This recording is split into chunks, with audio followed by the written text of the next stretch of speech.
ഞങ്ങള് രാവിലെ എഴുന്നേറ്റ് ഫ്രഷ് ആകാൻ വേണ്ടിട്ട് ഇവിടെ പുഴയിലേക്ക് വന്നു. ഞങ്ങൾ ഇന്ന് ഇവിടുന്ന് മഹാരാഷ്ട്ര ഭാഗത്തോട്ട് പോവാണ്. അപ്പൊ ഇന്നലെ രാവിലെയും വൈകുന്നേരവും ഞങ്ങള് കുളിച്ച സ്ഥലാ. ഇപ്പോഴൊന്നും ഇത്രയും വെള്ളം ഉണ്ടായില്ല. ഇപ്പൊ ഞാൻ കാണിച്ചു തരാം കേട്ടോ. ഇതുണ്ട്. ഇപ്പൊ നേരത്തെ അതിലേക്കടൊക്കെ നടക്കാറുന്നു. അവിടെ ഇന്നലെ ഈ ഭാഗമൊക്കെ ഞങ്ങള് നടന്ന അലക്കിട്ടൊക്കെ അവിടെയൊക്കെ തന്നെയായിരുന്നു. അവിടെ ഒരു പാറയൊക്കെ ഉണ്ടായിരുന്നു. ഇപ്പൊ പെട്ടെന്ന് വെള്ളം കൂടി ഒന്നും കാണില്ല. ഏതാ സ്ഥലമൊന്നും ആയിപ്പോയി. ഇന്നലെ മഴയും ഉണ്ടായില്ല, ഒന്നും ഉണ്ടായില്ല. പക്ഷെ വേഗം ഒരു വെള്ളം കയറ്റായിരുന്നു. ഇനിയിപ്പ ഈ സൈഡിൽ എവിടെയെങ്കിലും നിന്നൊന്ന് പല്ല് വെച്ചിട്ട് നേരെ അങ്ങ് പോണം.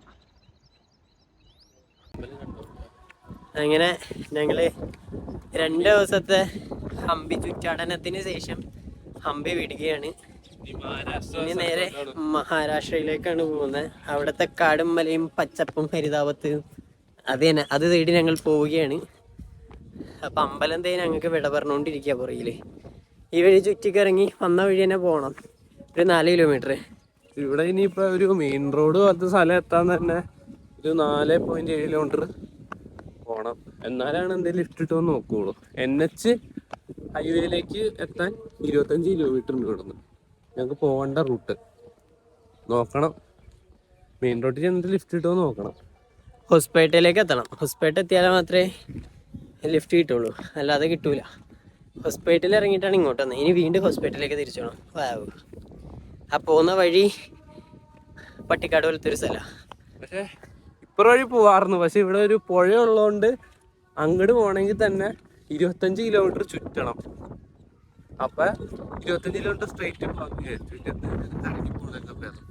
ആ പുഴയിലാണെങ്കിൽ ഇന്നലെ വരെ വെള്ളം ഉണ്ടായില്ല. ഇന്ന് രാവിലെ കുളിക്കാൻ പോകാൻ നേരത്ത് മൊത്തം വെള്ളമായേക്കാം. അവിടെ ഇനി എല്ലാം മുങ്ങിപ്പോയി, അത്രയും വെള്ളമാണ്. അതുകൊണ്ട് തന്നെ ഇനി പുഴ മുറിച്ച് കടന്ന് പോകാനായിട്ടൊന്നും പറ്റൂല.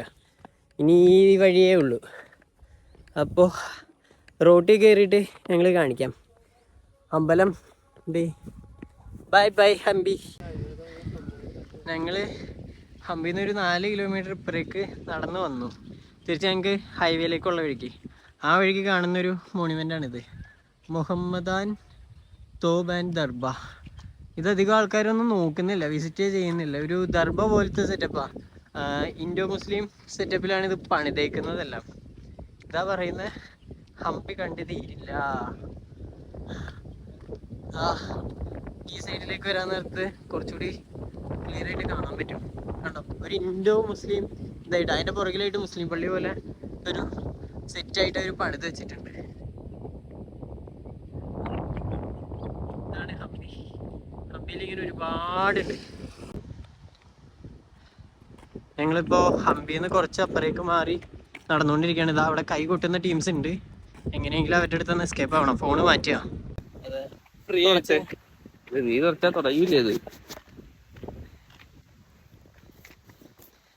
ഞങ്ങള് അവരുടെ അടുത്ത് നിന്ന് നൈസായിട്ട് രക്ഷപ്പെട്ടു. എന്തെങ്കിലും തന്നിട്ട് ഓൾ ഇന്ത്യ ഒക്കെ പോവല്ലേ അങ്ങനെ ഇങ്ങനെയൊക്കെ പറഞ്ഞ്. അപ്പൊ ഞങ്ങള് ഒന്നുമില്ല, ഞങ്ങളിങ്ങനെ പാവങ്ങളാണ്, നടന്നാണ് പോകുന്നതെന്നൊക്കെ പറഞ്ഞപ്പോ അവര് ആശീർവാദം എന്ന് പറഞ്ഞിങ്ങനെ ആശീർവാദം. പിന്നെ അവരെ ഏതൊക്കെയോ ഫ്രണ്ടിനെയൊക്കെ വിളിച്ചിട്ട് സംസാരിക്കാന്നൊക്കെ പറയാ. ഇംഗ്ലീഷ്. അത് ഞങ്ങൾ ഇംഗ്ലീഷ് പറയാത്ത അവർക്ക് ഇംഗ്ലീഷ്, അവരുടെ ഇംഗ്ലീഷ് വേറെ, ഞങ്ങളുടെ ഇംഗ്ലീഷ് വേറെ. ഞങ്ങൾ വേറെ ഏത് ഇംഗ്ലീഷ്, അവര് വേറെ ഏത് ഇംഗ്ലീഷ്. അവസാനം ചാറ്റാന്നും പറഞ്ഞ് ഞങ്ങളെ പറഞ്ഞു വിട്ടു. ഞങ്ങൾ അവിടെ നിന്ന് എങ്ങനെ ഞങ്ങൾക്ക് 2 പേർക്ക് സത്യം പറഞ്ഞ പേരുണ്ടായി. വിട്ടുപോയി. ഞങ്ങൾ വിട്ടു, എല്ലാം അടിച്ചോണ്ട് പോവും. പാവങ്ങളായിരുന്നു. പറഞ്ഞാ മനസ്സിലാവില്ല അങ്ങനെയൊക്കെ നടക്കണമെങ്കിലും കാര്യം പറഞ്ഞ അവർക്ക് മനസ്സിലാവും. അതുകൊണ്ട് കുഴപ്പമില്ല. ഞങ്ങളെ മനസ്സിലാക്കി. ഞങ്ങൾ വേഗം അവിടെ നിന്ന് വന്നു. വീഡിയോ ഒന്നും എടുക്കാന്നില്ല. എന്തിനാ വെറുതെ അവരെങ്ങനെ കാണിക്കണേ? അത് ആ സൈഡിൽ നിന്നുള്ള വീഡിയോ മാത്രം എടുത്ത്. ഇപ്പൊ ഞങ്ങള് നടക്കുക. ഈ സ്ഥലം കാണിച്ചുതരാം. ഹംപിന്ന് കുറച്ച് മാറി ഞങ്ങള് വരാൻ നേരത്തുള്ള സ്ഥലങ്ങളാണ്. ഫുള്ള് കരിമ്പും തോട്ടമൊക്കെയാ.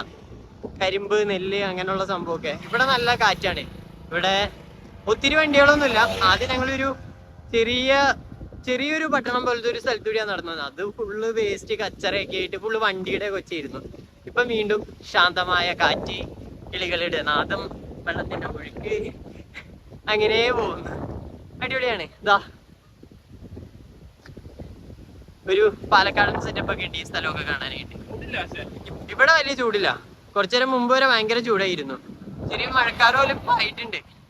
എങ്ങനെയെങ്കിലും വേഗം ഹൈവേ പിടിക്കണം. അവിടെ നടന്നൊരു മെയിൻ റോഡ് പോലത്തെ സ്ഥലം എത്തി. മെയിൻ റോഡ് എന്ന് പറയാൻ പറ്റില്ല, പക്ഷെ ഇവിടെ വണ്ടികൾ കുറവാ. പക്ഷെ റോഡ് മെയിൻ റോഡാ. ഇവിടെ ലോക്കൽസ് മാത്രമേ പോണുള്ളൂ. ഇവിടെ ചെക്കിങ് ചെയ്യണം. ഇവിടെ ഞങ്ങൾക്ക് എതിരാളികളായിട്ട് 2 കുട്ടികളുണ്ട്. ഞങ്ങൾക്ക് എതിരാളികളാണ് ഇവർ. അവരെ കണ്ടോ? പോകുന്ന വണ്ടിക്കൊക്കെ അവര് കൈ കാണിക്കുന്നുണ്ട്. അതുകൊണ്ട് തന്നെ ഞങ്ങൾക്കൊന്നും നടപടിയാണുള്ളത്. അമ്മമാര് സമ്മതിക്കൂല. അമ്മമാർക്ക് കാറേ പറ്റൂ. ബൈക്ക്. അങ്ങനെ ഞങ്ങക്ക് ഒരു എതിരാളി പോയി. അല്ല, ഇതാ 2 എതിരാളികളും പോയിരിക്കുന്നു ഗൈസ്. പോണ വഴികളാണ്. ഇപ്പൊ നെൽകൃഷിയും കാര്യങ്ങളാണ്. പാടം നെല്ലല്ലേ അത്. അതിന്റെ അപ്പുറം കരിമ്പും കാര്യങ്ങളൊക്കെ ഫുള്ള്. അവിടെ കരിമ്പും കാര്യങ്ങളാണ്.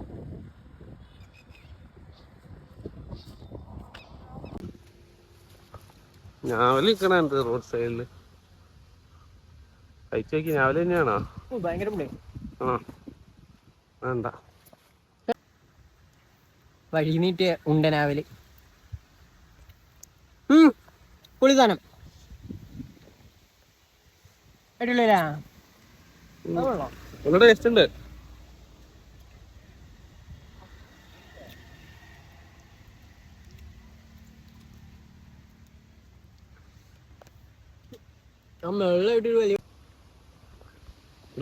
കണ്ടില്ല കണ്ട.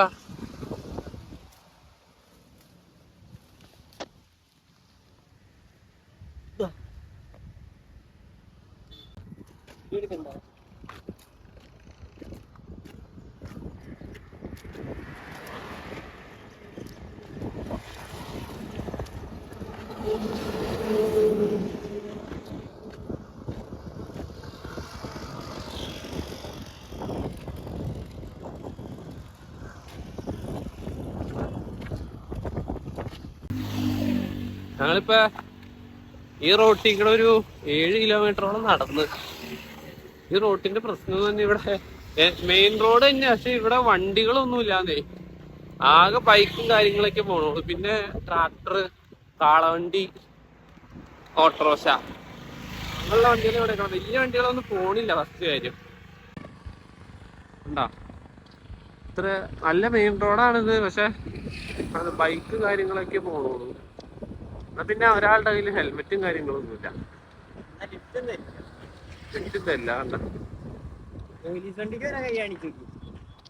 അവരും തരണില്ല. ഇവിടെ പോണ മെയിൻ വണ്ടി അത്. കൊറേ നടന്നു കഴിഞ്ഞപ്പോ ഒരു കാറ് കിട്ടി. അതിനകത്ത് പോയിക്കൊണ്ടിരിക്കുക.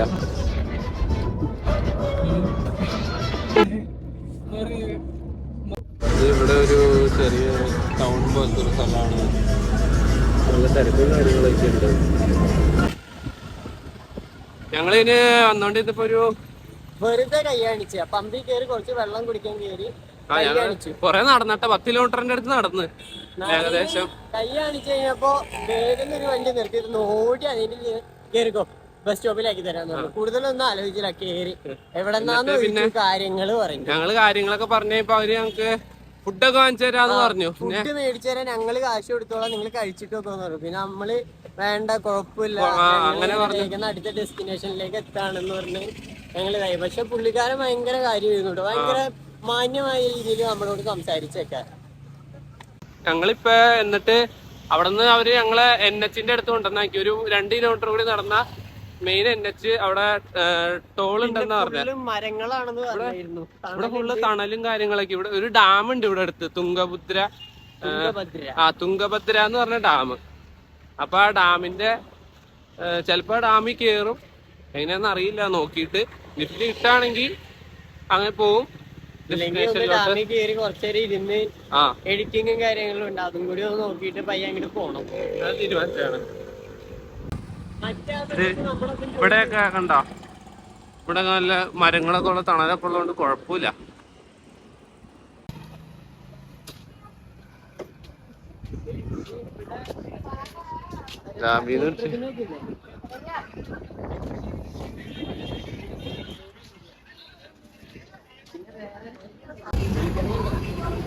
എന്തത് വരാലാ?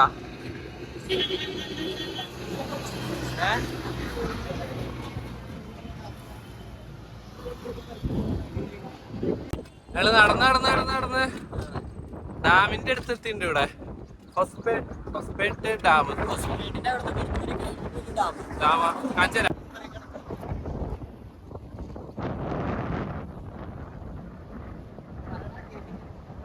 ഇവിടെ ഡാം തുറന്നോണ്ടാ ഞങ്ങള് അവിടെ വെള്ളം കൂടിയത്. 24 കിലോമീറ്റർ ചുറ്റി പോവേണ്ട സിറ്റുവേഷൻ ഈ ഡാം തുറന്നോണ്ടാ. അല്ലെങ്കിൽ ആ പുഴ ക്രോസ് ചെയ്ത് വെള്ളമൊക്കെ അടിക്കണ്ട് ഇങ്ങനെ മുഖത്തോട്ട്.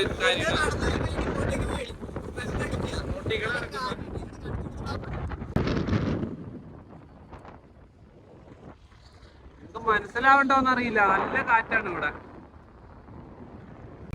ഞങ്ങളിപ്പോ ബാംഗ്ലൂര് പൂനെ NH-ലാണ്. ഇനിയിപ്പോ ഇവിടുന്ന് ഇപ്പൊ ലിഫ്റ്റ് എല്ലാം കിട്ടുമെന്ന് നോക്കണം. അപ്പൊ വിശക്കുണ്ട്. ഇവിടെയാണെങ്കിൽ കടകളും കാര്യങ്ങളും ഒന്നുമില്ല. കുക്കുംബർ വാങ്ങിച്ചിട്ടുണ്ടായിരുന്നു, അത് കഴിക്കാന്ന് വിചാരിച്ചോ കുറച്ച്. ഇനി അത് കഴിഞ്ഞിട്ട് പോണ വഴിക്ക് എന്തെങ്കിലും കടകളൊക്കെ ഉണ്ടെങ്കിൽ എന്തെങ്കിലും കഴിക്കണം.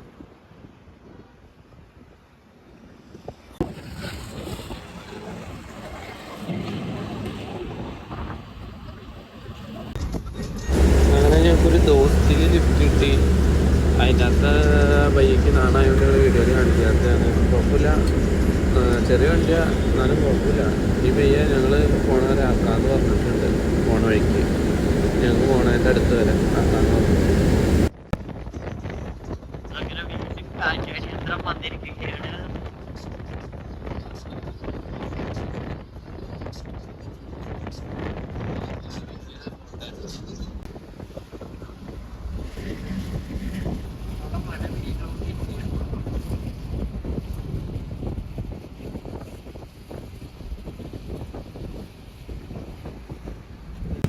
ഞങ്ങളങ്ങനെ ഒരു പയ്യയുടെ വണ്ടിയില് ലിഫ്റ്റ് അടിച്ച് ഇവിടെ ഉള്ള ഇതേ സ്ഥലം ഉപ്പിളി എന്ന് പറഞ്ഞ സ്ഥലത്ത് എത്തിയിട്ടുണ്ട്. ഇൻവെർട്ടർ ആയിരുന്നു പുള്ളിക്ക്, ക്യാമറ. അതന്നെ, പുള്ളി പറഞ്ഞു വീഡിയോ എടുക്കണ്ട, പുള്ളിക്ക് നാണാണ്, അങ്ങനെയാണ് ഇങ്ങനെയാന്നൊക്കെ പറഞ്ഞു. അതുകൊണ്ട് ഞങ്ങൾ വീഡിയോ ഒന്നും എടുത്തില്ല. പുള്ളി ഞങ്ങൾക്ക് ചായയൊക്കെ വാങ്ങിച്ചു, ചായയും കടിയൊക്കെ വാങ്ങിച്ചു തന്നെ വന്ന വഴിക്ക്. കാശ് കൊടുക്കുന്നവരാരും സമ്മതിക്കൂല. ഇല്ല, നമ്മളെ കയ്യിൽ കാശില്ല, എന്നാലും ഞങ്ങള് പറഞ്ഞു കാശ് അതെ ഞങ്ങള് കൊടുത്തോളാം, ഞങ്ങള് ഇറങ്ങാനൊക്കെ മുമ്പ് പറഞ്ഞു. പക്ഷെ പുള്ളി ഓക്കെ ഒക്കെ പറഞ്ഞു. ഇങ്ങനെ ചെന്ന് ചായ ഇതാക്കിയോ. പുള്ളി അപ്പൊ തന്നെ പൈസ കൊടുത്തു. ഞങ്ങള് പൈസ കൊടുത്തു. പൈസ കൊടുക്കരുത്. ഞങ്ങള് ഇവിടെ വന്നപ്പോഴും പുള്ളി ടാങ്ക്സ് ഒക്കെ പറഞ്ഞ് കാണാന്നൊക്കെ പറഞ്ഞ് പോയിട്ടുണ്ട്. ഇനിയിപ്പോ ഞങ്ങൾക്ക് ഇവിടുന്ന് അങ്ങടേക്ക് പോകണം. അങ്ങടേക്ക് ഞങ്ങള് വന്ന വഴി മൊത്തം സ്ട്രെയിറ്റ്. ഇവിടെ മലയില്ലെന്ന് അങ്ങനൊന്നും ഈ സ്ഥലത്തില്ല. ഇവിടെ എല്ലാം സ്ട്രെയിറ്റ് ഫുള്ള്. ഇരുന്നിരുന്ന് ഞങ്ങൾക്ക് ഉറക്കം വരിക. അതെ, കാരണം ഇങ്ങനെ കൊറേ നേരം ഇങ്ങനെ ഇരിക്കുക. നേരെ തന്നെ വഴി ഒന്ന് വളയും പിന്നെ നേരെ, പിന്നെ കേറി ഇറങ്ങി. ഇത് മാത്രം, വേറെ വളവൂല തിരിവൂല. ഇനിയിപ്പോ ഒന്നല്ലെങ്കിൽ അടുത്ത സ്ഥലത്തോട്ട് വേണം, അല്ലെങ്കിൽ ഇവിടെ എവിടെയെങ്കിലും സ്റ്റേ ചെയ്യാൻ, ഇന്ന് നൈറ്റ് സ്റ്റേ ചെയ്യാനായിട്ട് കണ്ടുപിടിക്കണം. ഇനി ഇവിടെ ഇപ്പൊ കോലാപ്പൂർ എന്ന് പറഞ്ഞ സ്ഥലമുണ്ട്, മഹാരാഷ്ട്ര. നോക്കണം മാക്സിമം ഇന്ന് തന്നെ മഹാരാഷ്ട്ര കയറാൻ നോക്കണം. അല്ലെങ്കിൽ ചിലപ്പോ ഇവിടെ നിൽക്കും, നോക്കിയിട്ട് എങ്ങനെയാന്ന് വെച്ചാ. കിട്ടുകയാണെങ്കിൽ ഇന്ന് ഇവിടെ സ്റ്റേ ചെയ്യും, അല്ലെങ്കിൽ നേരെ പോകും. ഇതാണ് ഇത് ഉബ്ബിളി എന്ന് പറഞ്ഞ സ്ഥലമാണ്. ഇത് നാഷണൽ ഹൈവേയുടെ പണി നടന്നുകൊണ്ടിരിക്കുന്നത്. നാഷണൽ ഹൈവേയുടെ പണി നടക്കണോണ്ടാ.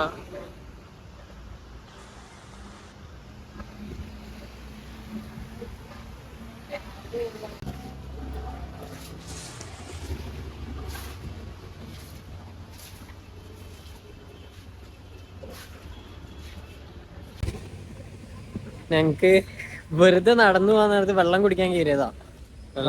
വാങ്ങാനായിട്ട് കയറിയതാണ്. അപ്പൊ ഇവിടെ ഫുഡ് ആയിട്ടില്ല. ഞങ്ങൾ എന്നിട്ട് വെള്ളം ചോദിച്ചു, വെള്ളം തരാമോന്ന് ചോദിച്ചാൽ ആള് വെള്ളം തന്നു. എന്നിട്ട് ഞങ്ങള് കഴിക്കാനായിട്ട് എന്തെങ്കിലും ഉണ്ടോന്ന് ചോദിച്ചപ്പോൾ പറഞ്ഞു ഇവിടുന്ന് 5 മിനിറ്റ് നടന്ന ഒരു ഹോട്ടലുണ്ടെന്ന് പറഞ്ഞു. വെയിറ്റ് ചെയ്യാനൊന്നും ആള് പറഞ്ഞില്ല കേട്ടോ. എന്നിട്ട് ഞങ്ങള് മഴയായതുകൊണ്ട് ഇവിടെ കയറി തന്നെയാ. മഴയായിട്ട് ഇത് അവിടെ കയറി നിൽക്കുന്നു. കയറി നിന്ന് കുറച്ച് കഴിഞ്ഞിട്ട് ഞാൻ വീണ്ടും സോഡ കുടിക്കാന്ന് കരുതി. ഞങ്ങള് വേറെ ഒന്നും ഉച്ചക്ക് കഴിച്ചിട്ടില്ല. അപ്പൊ സോഡ മേടിക്കാൻ നിന്നപ്പോ ആളെ ഞങ്ങളോട് ചോദിച്ചു എവിടെന്നാണ് എങ്ങനെയാണ് എന്നൊക്കെ ചോദിച്ചു. അപ്പൊ ഞങ്ങൾ പറഞ്ഞു ബൈ വാക്ക്, ലിഫ്റ്റ്, ഹിച്ചേക്കിംഗ് മെത്തേഡ് ഞങ്ങളെല്ലാം എക്സ്പ്ലെയിൻ ചെയ്തു. ഞാൻ പറഞ്ഞു. അത് കഴിഞ്ഞിട്ട് ആള് ഹിന്ദിയിലേക്ക് വന്നു കഴിഞ്ഞപ്പോ ബിനു വരേണ്ടി വന്നു. പിന്നെ ഞങ്ങള് പറഞ്ഞ് മനസ്സിലാക്കി. അങ്ങനെ എല്ലാം പറഞ്ഞ ആളുടെ അടുത്ത് പറഞ്ഞു കഴിഞ്ഞപ്പോ ആള് ഞങ്ങളെ വിളിച്ചോണ്ട് വാന്ന് പറഞ്ഞ് ഞങ്ങള് കൂടെ ചെന്നു. എന്താ സംഭവം ഒന്നും ഞങ്ങൾക്ക് അറിയില്ല. ഒരു സ്ഥലം കാണിച്ചു തന്നിട്ട് അവിടെ ഓക്കെ ആണെങ്കിൽ ടെന്റ് അടിച്ചോളാൻ പറഞ്ഞു. ഇതിന്റെ ബാക്കിലായിട്ട് അപ്പൊ ഞങ്ങളാ ഓക്കെ ലക്ഷറി ആയി പോയ സെറ്റപ്പാ. CCTV ഉണ്ട്, ലൈറ്റ് ഉണ്ട്, എല്ലാ സെറ്റപ്പും ഉണ്ട്. ഇവിടെ എന്ത് ചെയ്യും? അതെ, ഈ സ്ഥലമാണെങ്കിൽ സിറ്റി എന്നും പറയാൻ പറ്റൂല, എന്നാൽ ഗ്രാമം എന്നും പറയാൻ പറ്റൂല, അതുപോലത്തെ ഒരു സെറ്റാ. ആകെ പെട്ടി വെക്കുക. പിന്നെ ഫുള്ള് വേസ്റ്റും കാര്യങ്ങളും ആണ്. എന്ത് ചെയ്യുമെന്ന് ഞങ്ങൾക്ക് അറിഞ്ഞൂടാ. അപ്പോഴാണ് ഇങ്ങനെ ഒരു സംഭവം. പിന്നെ ഇവിടെ നിന്ന് അപ്പുറേക്ക് പോയി കഴിഞ്ഞാൽ പിന്നെ സ്ഥലങ്ങളൊന്നുമില്ല, വീടുകളൊന്നുമില്ല, ഫുള്ള് കാട് പോലത്തെ ഒരു സെറ്റപ്പാണ്. പിന്നെ ആള് പറഞ്ഞു ഇങ്ങനെയാണ് കാര്യം, മാലിക്ക് വന്നിട്ട് മാലിക്കിനോട് ചോദിച്ചിട്ട് ആക്കിക്കോളാൻ പറഞ്ഞു. ഹോട്ടൽ ആളുടെയാണ്, സ്ഥലം ആളുടെ അല്ല. അപ്പൊ ഞങ്ങള് കാര്യങ്ങളൊക്കെ സംസാരിച്ച് ഞങ്ങളുടെ ആധാർ കാർഡിന്റെ ഫോട്ടോ ഒക്കെ എടുത്ത് എല്ലാം സെറ്റ് ചെയ്ത് ഇപ്പൊ ടെന്റ് അടിച്ചു. അപ്പൊ ആള് ഫുഡ് ഇവിടെ നിന്ന് തന്നെ കഴിക്കാന്നൊക്കെ പറഞ്ഞിട്ടുണ്ട്. പക്ഷെ ഫുഡിന് കുറച്ചുകൂടി ടൈം ആവും. അത് കഴിഞ്ഞ് ഫുഡ് കഴിക്കണം. 11 മണിയാകുമ്പോഴത്തേക്കും ഫ്രണ്ടിലേക്ക് മാറ്റിയിടണം. മാറ്റിയിട്ടതിന് ശേഷം ബാക്കി കാര്യങ്ങൾ നോക്കണം. ഞങ്ങളിപ്പോ ഇത് ഹോട്ടൽ ഇവിടെയാണ്. അതാണ് ഹോട്ടല്. ഞങ്ങൾ അതിന്റെ ഇവിടെ സൈഡില് ഇവിടെ ഒരു ഇതുണ്ട്, അതിന്റെ പുറകിൽ ഇവിടെ ഗ്യാപ്പ് ഉണ്ട്. ഇവിടെ ആയിട്ടാണ് ഞങ്ങൾ ടെന്റ് അടിച്ചാണ്. ഇവിടെ മഴയൊന്നും നനയില്ല. ടെന്റും കാര്യങ്ങളൊക്കെ അടിച്ചേക്കണേ. ഇതാണ് ഹൈവേയിലെ hotel. Aslam. Yes. Firoz. Okay. ഈ ചേട്ടനാണ് ഞങ്ങളോട് ചോദിച്ചതും കാര്യങ്ങളൊക്കെ ഈ ചേട്ടനാണ്. എന്നിട്ട് പുള്ളി പറഞ്ഞു സ്ഥലത്തിന്റെ ഓണർ ഇതാണ്, സ്ഥലത്തിന്റെ ഓണർ. അപ്പൊ ഓണർ വന്നിട്ട് സംസാരിച്ചിട്ട് ഡീലാക്കാന്ന് പറഞ്ഞു. അപ്പൊ ഫിറോസിക്ക വന്ന് അസ്ലമിക്ക് ആദ്യം കാര്യം പറഞ്ഞ്, അത് കഴിഞ്ഞ് ഫിറോസിക്ക പെർമിഷൻ തന്നു കഴിഞ്ഞപ്പോഴത്തേക്ക് സാധനം ഫുള്ള് സെറ്റ് ചെയ്ത്. ഇനിയിപ്പോ കുറച്ചേരം കഴിയുമ്പോ ഫുഡ് കഴിക്കണം. അപ്പൊ അത് കഴിഞ്ഞിട്ട് 11 മണി കഴിയാൻ നേരത്ത് ഇവിടെ ഫ്രണ്ടിലോട്ട് ഇട്ടോളാൻ പറഞ്ഞു. ഇവിടെ ക്യാമറ ഉണ്ട്, അപ്പൊ ഇവിടെയാ നിങ്ങക്ക് സേഫ് എന്ന് പറഞ്ഞു. ആള് തന്നെ എല്ലാ കാര്യവും ചെയ്ത്, ആള് ഞങ്ങക്ക് ഇങ്ങോട്ടേക്ക് എല്ലാ കാര്യം ഹെൽപ്പ് ചെയ്യായിരുന്നു. ഞങ്ങള് പറയാണ്ട് തന്നെ എല്ലാം സെറ്റ് ആക്കി തരുന്നു. സത്യം പറഞ്ഞ നല്ല പേടിച്ചിരിക്കായിരുന്നു ഞങ്ങള്. ആള് ഞങ്ങക്ക് കിച്ചൺ കാണിച്ചു തരാനാണ്. ഇവിടെ ബിരിയാണി.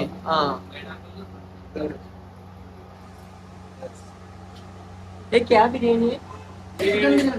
Chicken biryani, chicken dum biryani. ഓ,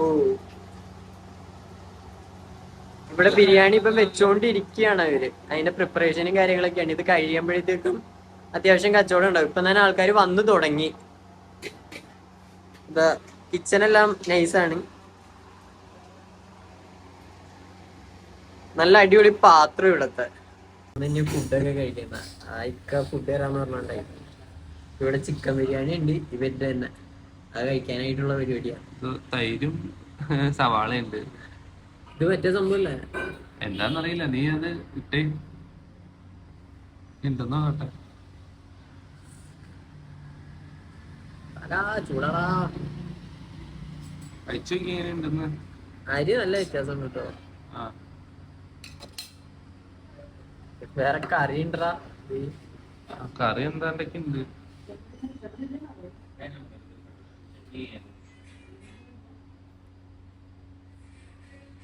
അതിനുണ്ട് എന്ത് നമ്മുടെ നോർമൽ ബിരിയാണി. നമ്മുടെ ബിരിയാണി അല്ലാട്ടെ ഇവരുടെ ബിരിയാണി ശരിക്കും വ്യത്യാസമുണ്ട്. നല്ല ചെറിയ റൈസാ. പിന്നെ ഇവരുടെ ഒരു കറി പോലത്തെ സംഭവം നന്നുണ്ട്. ഞങ്ങക്ക് നല്ല പേടിയുണ്ടായി കഴിക്കാനായിട്ട്, എന്തെങ്കിലും പ്രശ്നമാവുമെന്ന്. പക്ഷെ സാധനം കൊള്ളാം. നമ്മളവിടത്തേക്കാളും ചെറിയ അരിയ. ഇതുണ്ടോ, അരി ഭയങ്കര ചെറുതാ. ടേസ്റ്റും ഉണ്ട്. മസാല അത്യാവശ്യം ഉണ്ട് കേട്ടോ അവർക്ക്. നമ്മളവിടത്തെ പോലെ അല്ല, നല്ല മസാല ഉണ്ട്. അച്ഛാ വിട്ടെ. ഇതാണ് കുക്ക് അല്ലേ? ഇതാ cook. Very delicious food. Super nice tasty. नाम क्या है? सेवदास. इതാണ് കുക്ക്. ഇതൊക്കെ ഇവിടുത്തെ പണിക്കാരനാണ്. आपका नाम क्या है? दलील. अच्छा था फूड टेस्टी. അത് ഹോട്ടല് കാര്യങ്ങളൊക്കെ. ഫുഡ് എങ്ങനെ ഉണ്ടായിരുന്നു? സൂപ്പർ ആയിരുന്നില്ലേ? കുറച്ച് എരിവുണ്ടെന്ന് മാത്രം. കുഴപ്പമില്ല, അഡ്ജസ്റ്റ് ചെയ്യാം. വില കുറവാ. എത്ര രൂപയായി? 220. 110 രൂപ ഉള്ളൂ ഫുള്ള് ബിരിയാണിക്ക്. അത് തന്നെ. അതുമല്ല, റൈസ് എക്സ്ട്രാ കിട്ടും. എക്സ്ട്രാ റൈസും കിട്ടും. സൂപ്പറാ.